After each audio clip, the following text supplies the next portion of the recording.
আসসালামু আলাইকুম। আজকে আমি বানাবো মজাদার টুনা মাছের কাবাব। স্বামী কাবাবও বলা যায়। তো আমি টুনা মাছ দিয়ে আজকে কাবাব বানাবো। আমি বাজার থেকে মাছ কিনে নিয়ে আসছিলাম। আমাদের এদিকে টুনা মাছ কমই পাওয়া যায়। তো আমি পেয়ে আর দেরি করি নাই, নিয়ে নিলাম। মনে হলো যেন টুনা মাছের কাবাব বানাবো। তো আমি নিয়ে নিলাম, এনে কেটে কেটে ধুয়ে নিলাম, ধুয়ে রেখে দিলাম।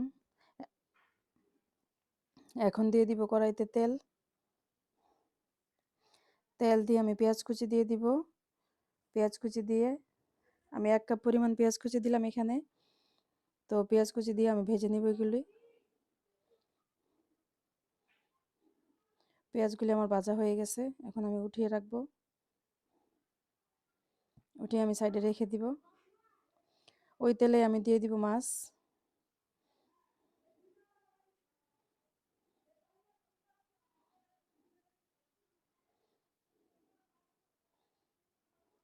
তো মাছ আমি ভেজে নিব এখন ভালো করে।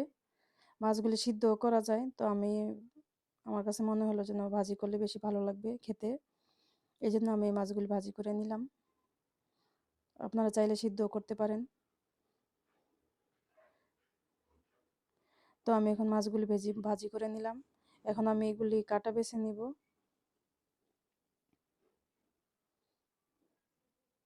টুনা মাছে তেমন বেশি কাটা নেই, তো মাঝের কাটা আছে। আর কালো কালো যে চামড়াগুলি থাকে এগুলি আমি ফেলে দিয়েছি। তো আমার কাটা বাছা হয়ে গেছে। এই দেখেন মাছ একদম ঝরঝরে, কোনো কাটা নাই। তো এখন আমি কড়াইতে তেল দিয়ে দিব। আমি 3 টেবিল চামচ তেল দিয়েছি এখানে। আধা কাপ পেঁয়াজ কুচি দিয়ে নিব, দিয়ে এখন ভেজে নিব।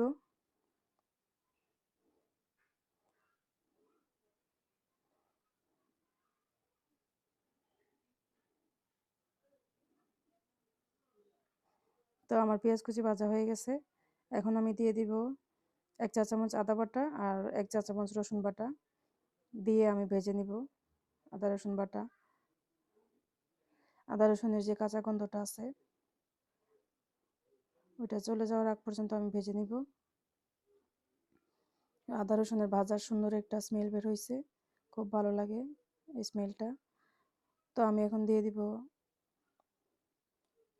হলুদ, মরিচ, ধনিয়ার গুঁড়া আর লবণ। হলুদ দিলাম আধা চা চামচ, মরিচ 1 চা চামচ আর ধনিয়ার গুঁড়া 1 চা চামচ, দিয়ে লবণ দিয়ে আমি ভালো করে কষিয়ে নিব। আর এখানে দেখেন বুটের ডাল। বুটের ডাল আমি 1 কাপ নিয়েছিলাম, ভিজিয়ে রেখে সিদ্ধ করে নিলাম। কেউ চাইলে আলু দিতে পারেন, তো আমি বুটের ডাল নিলাম। আমার কাছে মনে হলো যে না, বুটের ডালটা দিলে ভালো লাগবে। আলুও দেওয়া যায়, সমস্যা নাই, আলু দিলেও ভালোই লাগে। তো আমার কাছে বুটের ডাল ছিল, এই জন্য আমি বুটের ডাল দিয়ে দিলাম। তো এখন আমি ডালটা ভালো করে কষিয়ে নিব। অল্প একটু পানি দিয়ে আমি কষিয়ে নিব। এখন দিয়ে দিলাম একটু গরম মশলার গুঁড়া 1 চা চামচ, দিয়ে আমি এটা ভালো করে ভেজে নিব ডালটা।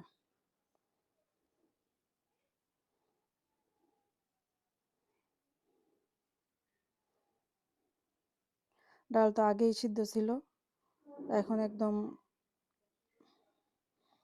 ভালো করে কষাই নিব আমি। ডাল একদম ঝরঝরে কষানো হয়ে গেছে, এখন আমি দিয়ে দিব মাছ।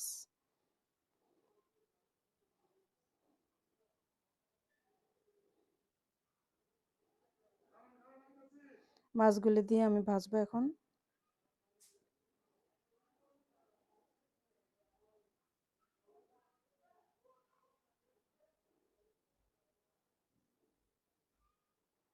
মাছ দিয়ে সময় নিয়ে একটু ভাজি করতে হবে। ভাজি করে কেউ চাইলে পাটায় বাটতে পারেন, কিন্তু আমি বাটি নাই। এমনিতেই হয়ে গেছে একদম, মানে মিহি মিহি হয়ে গেছে ডাল আর মাছ। ডাল কোনো আস্ত থাকে নাই।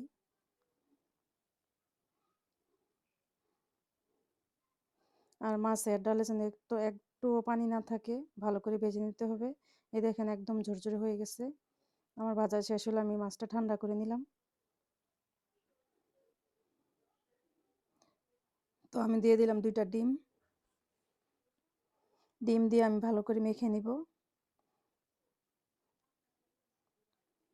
একদম ভালো করে মেখে নিতে হবে, মিহি করতে হবে যেন ডাল না থাকে। তো আমি দিয়ে দিলাম পেঁয়াজ বেরেস্তা। এখন পেঁয়াজ বেরেস্তাগুলি আমি হাত দিয়ে একদম কষলিয়ে গুঁড়া করে নিব।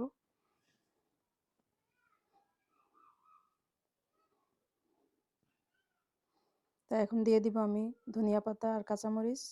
আমি 5-6টা কাঁচামরিচ নিয়েছি, যে যেরকম ঝাল পছন্দ করেন এরকম নেবেন কাঁচামরিচ। ধনিয়া পাতা দিয়ে দিলাম, লেবুর রস দিতে হবে। লেবুর রস এখানে আমি 1 টেবিল চামচ পরিমাণ দিলাম।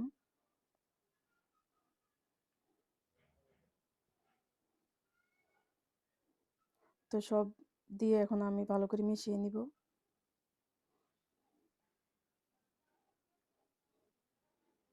ডিম না দিলে কিন্তু এভাবে ভর্তা করেও ভাতের সাথে খাওয়া যায়, শুধু ডিমটা না দিলে। আবার কেউ চাইলে একটু ডিম দেওয়ার আগে রেখে দিতে পারেন ভর্তা করে খাওয়ার জন্য। তো আমি এগুলি কাবাবের শেপ দিয়ে নিব এখন।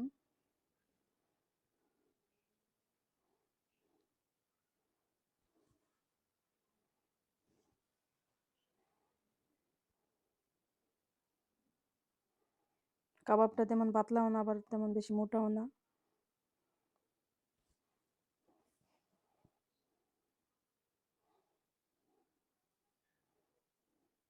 তো আমার সবগুলি কাবাব বানানো শেষ হয়ে গেছে। এখন চাইলে কেউ ডিপ ফ্রিজে রেখে দিতে পারেন জিপলক ব্যাগে ভরে। আমি কিছু রেখে দিছি আর এখন কিছু ভাজবো।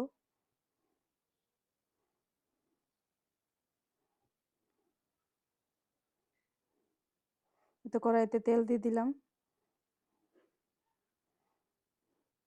এখন আমি কাবাব গুলি ভেজে নিব।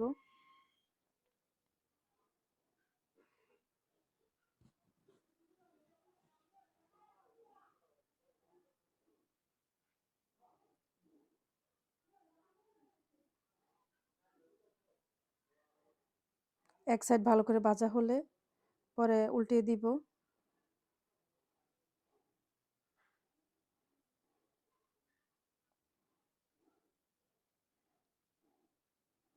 ভাজা না হলে উল্টে দিলে, নাড়াচাড়া করলে কিন্তু ভেঙে যেতে পারে। আর ডিম দেওয়ার কারণে তেলটা একদম ফেনা হয়ে গেছে।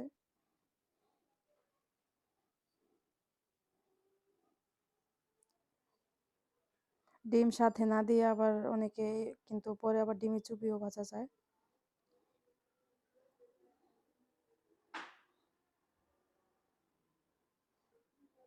এতে আমার কাবাব ভাজা শেষ হয়ে গেল।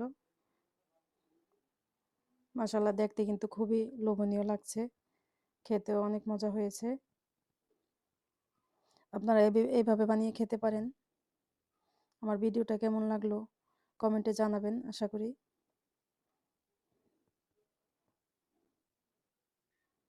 সবাই ভালো থাকবেন, আমার জন্য দোয়া করবেন। এই যে দেখেন মাশাআল্লাহ কত সুন্দর লাগছে। আলহামদুলিল্লাহ।